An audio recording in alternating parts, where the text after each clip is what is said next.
Assalamu alaikum урматтуу биздин каналдын көрүүчүлөрү, амансыздарбы? Бүгүн Сахарова келип сертификат дагы эмне деп аталат мынабыз? Министерство внутренних дел.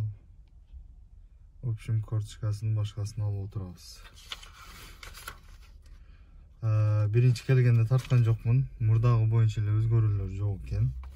Мен биринчи жолу өтүшүм, мурда өткөн эмесмин, орда келип кетип эле жүргөм. Анан кире турган жери 2-Б эшиктен кирет экенсиздер, туура эле киргенде.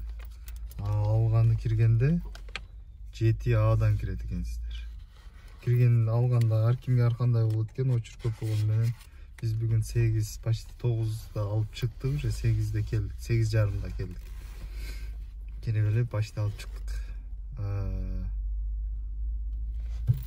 Очеред жакшы келди, биздики нормально. Дагы эмнени айтабыз?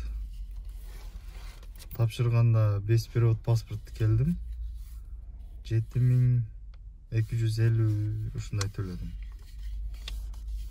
Банкка төлөнөт экен, наличка. Наличие алып алышыңыздар керек болот экен. Период паспортуңуздар кээ-бирлери өтөт экен, кээ-бирлери өтпөйт экен. Ошол себептен биз период эле келип тапшырдым. 2Бдан киргенден кийин өзүнүн очерети менен кете берет экен, аны билиштин деле кереги жок экен. Көрсөтүп айтып турушат экен, сурасаңыздар. Ошол барыңыздар, документтериңиздерди тактаңыздар, сак болуңуздар, түз жүрүңүздөр. Азыркы мына видеодо окшобой жайшылып охраналар менен конфликт болбоңуздар. Тынччылык аманчылыкта көрүшкөнчө. Ассаламу алейкум ва рахматуллахи ва баракатух. Что делает?